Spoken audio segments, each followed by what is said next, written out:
हरिओम।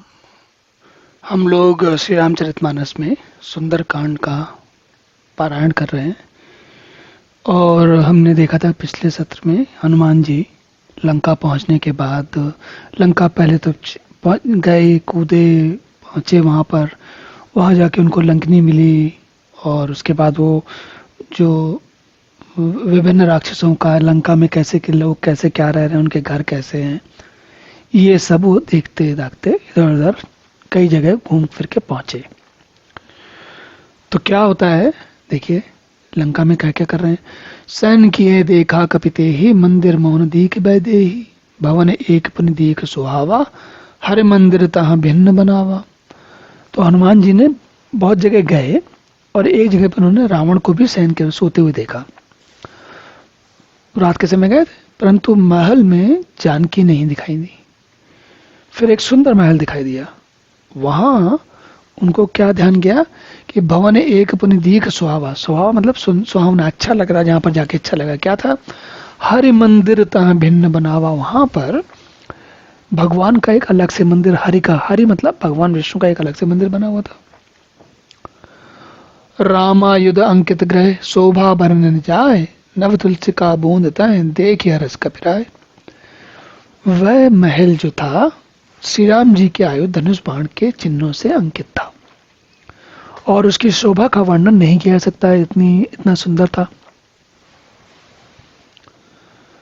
वहां नवीन नवीन तुलसी के वृक्ष समूह को देखकर कपिराज श्री हनुमान जी हर्षित हुए, बहुत हर्षित हुए, बहुत प्रसन्न हुए देख के। तुलसी के वृक्ष समूह, देखिए तुलसी के पौधे कहाँ रखते हैं, जहां जिस घरों में एक विशेष प्रकार का सुहाना वातावरण होता है वहीं तुलसी लगती है। तुलसी का पौधा भी एक वो मनुष्यों के साथ उसका एक अलग ही प्रकार का संग है, सब जगह नहीं लगता। लंका निश्चर निकर निवासा यहाँ कहाँ सज्जन करवासा मन महु तरक करे कपिलागा ते ही समय विभीषण जागा। अब हनुमान जी मन में सोच रहे हैं, लंका में, पूरी लंका में जहां भी घूमा है मैं, जहां जहां देखा जाके मैंने, सब जगह राक्षसों के समूह हैं। सब राक्षस मतलब ऐसे लोग हैं जिनको देख के हमने पहले भी उन्होंने चर्चा की थी कि वो कोई मांस भक्षण कर रहे हैं, कोई पहलवानी कर रहे हैं, कोई मदिरा पी के लेटे हुए हैं, सब इस प्रकार के लोग हैं। और भी बहुत सारे राक्षसों के जो गुण होते हैं वो देखे होंगे उनको। तो हनुमान जी ने देखा कि ऐसा घर कौन सा है भाई जिसमें कि साफ सुथरा घर है, सुहाना घर है और एक मानवा भगवान विष्णु नारायण का मंदिर है। ये क्या बात हुई। तो कहते हैं लंका निश्चर निकर निवासा यहाँ कहाँ सज्जन करवासा। भाई लंका में सारे निश्चर रहते हैं, यहाँ कौन सज्जन व्यक्ति रहने लग गया, क्या ऐसी ये लंका में कौन सज्जन आदमी रहता है, सज्जन आदमी कौन सा रहता है। हनुमान जी ये सोचने लगे मन में। मन महु तर्क करे कपिलागा ते ही समय विभीषण जागा। मन में उनके तर्क चल रहा है कि भाई ये कौन सा ये क्या बात हुई है कि यहाँ पर ऐसा भी कोई है कि जो विष्णु का ध्यान करता, नारायण का ध्यान करता, उनका मंदिर बना रखा है। उसी ये मन में इनके तर्क वितर्क चल रहा है हनुमान जी के, तभी विभीषण जग गए। राम राम ते सुमरन कीना हृदय हर्ष कपि सज्जन चीना ऐसा हटि करियों पहचानी साधु ते होई न कारज हानि। फिर उन्होंने जब न केवल जग गए, या सोते से जगे या सोते हुए नींद में, कुछ लोग होते हैं ना क्योंकि नींद खुलती है तो राम राम का नाम लेते हैं, सोते में से उठ के भी राम का नाम, पूरे जागते नहीं है लेकिन आधे अधूरे जागने में भी राम का नाम लेते हैं।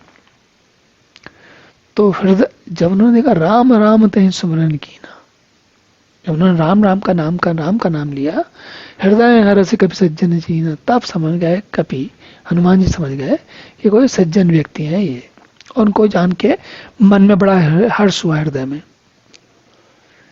ऐसा हटि करियों पहचानी साधु ते होई न कारज हानि। तब हनुमान जी ने क्या विचार किया कि मैं चुपचाप देखने आया था, लेकिन ये तो सज्जन व्यक्ति हैं, इनसे तो मेल मिलाप पड़ना चाहिए क्योंकि ये तो हमारे जैसे ही हैं। तो इनसे हट करके, यानी कि अपनी ओर से, मतलब उनके कहे बगैर भी अपनी तरफ से परिचय करूंगा, क्योंकि साधु से कार्य की हानि नहीं होती। साधु व्यक्ति से कोई ऐसी समस्या नहीं आती जो कि व्यक्ति के लिए कष्ट का कारण बने। विप्ररूप धरि बचन सुहाय, सुनत विभीषण उठत धाय आए। कर प्रणाम पूछी कुशलाई, विप्र कहो निज कथा बुझाई। हनुमान जी ने ब्राह्मण का रूप रख लिया। आपको याद होगा सबसे पहले जब रामचंद्र जी से मिले थे भगवान से हनुमान जी, तब भी ब्राह्मण का रूप रख के गए थे। तो ब्राह्मण का रूप रख के हनुमान जी ने वचन सुनाया, मतलब पुकारा, पूछा कोई है भाई, ऐसे कहा। तो विभीषण जी तुरंत उठ के आए अंदर से, प्रणाम किया, प्रणाम किया और कुशलता पूछी, पूछा क्या हाल है, कैसे हुई है ब्राह्मण देव, अपनी कथा समझा कर कहिए, यहाँ कहाँ आप। कि तुम्हारे दासन में कोई, मोरे हृदय प्रीति अति होई। कि तुम राम दीन अनुरागी, आयो मोहि करन बड़भागी। तो विभीषण जी हनुमान जी से पूछते हैं कि भाई तुम क्या हरिभक्तों में से कोई एक हो, क्योंकि आपको देखकर मेरे हृदय में अत्यंत प्रेम उत्पन्न हो रहा है। या आप दीनों से प्रेम करने वाले स्वयं श्री राम जी ही हैं, जो मुझे बड़ भागी बनाने के लिए कि मेरे घर आके मुझे दर्शन दे रहे हैं। भाई ये पूरी दुनिया तरसती है भगवान के दर्शन के लिए, भटकती है, जाने कहाँ कहाँ जाती है, और विभीषण सोच रहे कि बताइए भगवान हमारे घर दर्शन न देने हमें ही आ गए। तो और ये देखिए आनंद की बात देखिए, हनुमान जी को भी लगा कि भाई ये कोई अच्छा घर है, अच्छे लोग हैं, साधु लोग हैं, और विभीषण जी को भी लगा कि भाई ये भले आदमी है। अब इनमें दोनों में से किसी ने एक दूसरे से बात नहीं की है, लेकिन बात करने से पहले से लग रहा है उनको अच्छे लोग हैं। ऐसा कैसे होता है? कुछ लोगों के हाव भाव देखकर आप समझ सकते हैं कि वो कैसे लोग हैं। तो यहाँ पर वही प्रक्रिया चल रही है। और वैसे भी ये दोनों लोग अलग अलग अपने अपने विशेष प्रकार के हैं। तब हनुमंत कही सब राम कथा निज नाम, सुनत जुगल तन पुलक मन, मगन सुमिर गुणग्राम। तब हनुमान जी ने श्री रामचंद्र जी की सारी कथा बताई, बात बताई कि क्या स्थिति चल रही है। सुनते ही, उनकी पूरी बात सुनते दोनों लोगों के शरीर पुलकित हो गए, प्रसन्न हो गए, और श्री राम जी के गुण समूह का स्मरण करके दोनों के मन प्रेम में, आनंद में मग्न हो गए।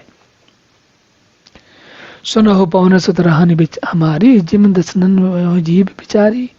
तात कबहु मोहि जान अनाथा, करे हैं कृपा भानुकुल नाथा। विभीषण जी ने कहा हे पवन, मेरी स्थिति सुनो, मेरी स्थिति क्या है ये सुनो जरा।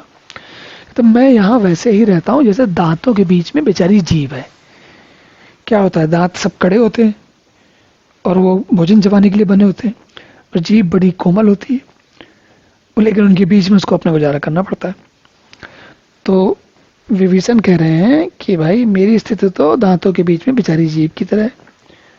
फिर कहते हैं हे तात, मुझे अनाथ जानकर कि मैं, भाई मेरा तो कोई है नहीं, मेरे भगवान यहाँ रह रहा हूँ राक्षसों के बीच में, तो अनाथ ही है, क्या कभी राम भी मुझ पर कृपा करेंगे? तामस तन कछु साधन नाही, प्रीति न पद सरोज मन माही। अब मोहि भा भरोसे हनुमंता, बिनु हरि कृपा मिला ही नहीं संता। देखिए कितनी सुंदर बात कही। कहते हैं तामस तनु, मेरा तामसी तन है, मेरा जो जीवन है, ये जीव शरीर जो मुझे मिला वो तामसी वाला मिला है। और आपको पता होगा कि वो द्वारपाल थे विष्णु के, जिनको नारद जी ने श्राप दिया था, या वो प्रताप भानु के भाई थे, तो उन्हीं के साथ ये भी थे, लेकिन इनका अपराध उतना घोर नहीं था, इसलिए इनको सज्जन बना के भेजा गया। और अब कहते हैं मेरा न तो शरीर में, मतलब मेरी न तो अवस्था ऐसी, न मेरा शरीर ऐसा कि मैं भगवान का ध्यान कर सकूं, पर तुमको देखकर मुझे ऐसा लग रहा है कि श्री राम जी की मुझ पर कृपा है, नहीं तो बिनु हरि कृपा मिला ही नहीं संता। ये बहुत बड़ी बात है, ये बहुत ही बड़ी बात है। बिनु हरि कृपा मिला ही नहीं संता। इस दुनिया में, हमारे देश में ले लीजिए तो 140 करोड़ लोग हैं। दुनिया भले 142 गिन ले, लेकिन है 140 ही, या कम ही होंगे शायद, हमारे यहाँ गिनती ठीक से नहीं होती, पर कोई बात नहीं। तो 140-42 जितने भी करोड़ लोग हैं, उतने में क्या सारे के सारे लोग भगवान के ध्यान में लगे रहते हैं? नहीं, उनमें से कुछ लोग रहते हैं। क्यों लगे रहते हैं? कि बिनु हरि कृपा मिले ही नहीं संता, उनको संत लोगों से मिले नहीं तो ये सब बातें समझ में नहीं आई। जब समझ में नहीं आई तो फिर आगे नहीं बढ़े। क्या कर रहे हैं? जीवन जो है वो लंका में रहने वाले और लोगों जैसा है। जो रघुवीर अनुग्रह कीना तो तुम मोहि दरस वट दीना, सुनत विभीषण प्रभु कह रीति करें सदा सेवक पर प्रीति। जब भगवान ने कृपा की है तभी, अब भगवान की कृपा से ही आप यहाँ आए हो।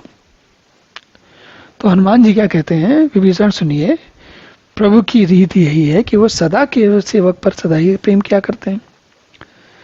कहो कवन मैं परम कुलीना, कपि चंचल सब ही विदीना, प्रात ले जो नाम हमारा, ते दिन ताहि न मिले आहारा।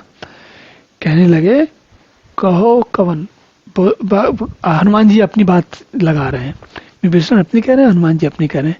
हनुमान जी कह रहे हैं ये बात आपकी बिल्कुल सही है, प्रभु की कृपा होती है तभी ऐसा सब कुछ होता है। कहते हैं क्यों? कि क्योंकि मैं कपि हूं, बंदर हूं। बंदर मतलब वानर, वानर हूं और चंचल मना। चंचल मना क्यों? क्योंकि भाई देखिए, वो वानरों को, वन में रहने वाले लोगों को कितना साधु संतों का साथ मिलता है, तो मन तो कभी ये खाएं कि कभी वो खाएं, इन सब में लगा रहता है। और फिर कहते हैं हनुमान जी एक बात कहते हैं जो कहीं कहीं पर समाज में भी कही जाती है, प्रात ले जो नाम हमारा, ते दिन ताई न मिले आहारा। कहते हैं ना, सुबह सुबह अगर बंदर दिख जाए आपके सामने, उसकी सूरत ठीक से दिख जाए तो भोजन नहीं मिलता कभी कभी, ऐसी कहावत भी कही जाती है। असमय अधम सखा सुन, मोहू पर रघुबीर, कीनी कृपा समिर सुन, गुण भरे बिलोचन नीर। तो हनुमान जी विभीषण जी से कह रहे हैं कि भाई मैं इतना अधम हूं तब भी भगवान राम ने मुझ पर कृपा की है।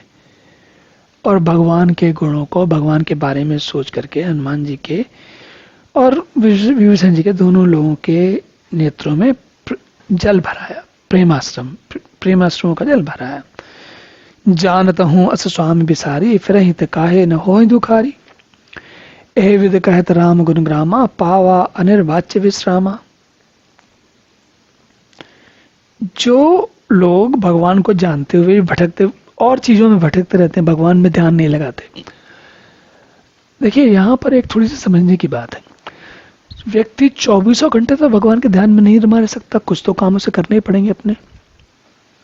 लेकिन अगर दिन में कुछ समय के लिए भी ध्यान करे तो समझिए उसका बेड़ा पार है। तुलसीदास जी गोस्वामी जी कह रहे हैं, फिर काहे जानता हूं अस स्वामी बिसारी, ऐसे स्वामी के होते हुए जो इतने कृपा पात्र हैं, कभी कहीं पे भी कृपा कर देते हैं, ऐसे स्वामी को भी ध्यान पे ध्यान न लगा के, भगवान राम पे ध्यान न लगा के, जो लोग इधर उधर के कामों में उलझे रहते हैं, क्या कि भाई पैसा कहाँ से आएगा, धन कहाँ से आएगा, सुविधा कहाँ से मिलेगी, और हमारे बच्चे क्या करेंगे और उसके बच्चे क्या करेंगे, और हम ये कर लें और हम वो कर लें, ये क्या है? ये है दूसरे देवताओं की भक्ति। तो कहते हैं जो लोग भगवान राम का लेस मात्र में स्मरण नहीं करते वो तो दुखी होंगे ही होंगे, और जो लोग करते हैं उनको भगवान के नाम पे शांति मिलती है। तो दोनों लोगों को बड़ी शांति मिली, बड़ा अच्छा लगा। पुण्य सब कथा विभीषण कही, जय विधि जनक सुतात रहे, तब हनुमंत कहा सुन भ्राता, देखी चाहूं जानकी माता। फिर विभीषण जी ने जानकी से, विभीषण जी ने बताया कि जानकी जी लंका में कहाँ थी, क्या है, सब उन्होंने कथा कही, पूरी बात कही। तो हनुमान जी ने कहा, हे भाई सुनो, मैं भी जानकी माता को देखना चाहता हूं। तो यहां देखिए हनुमान जी आए इसी काम के लिए, पुष्टि करने के लिए आए कि भाई वो माता सीता को देखना है अपनी आंखों से, और उनको तो भगवान राम ने कुछ मुद्रिका दी थी, तो भाई उनको न केवल देखना बल्कि उन्हें तो ये सिद्ध भी करना है कि हम देख के आए, तो वो सारा काम होना आवश्यक है।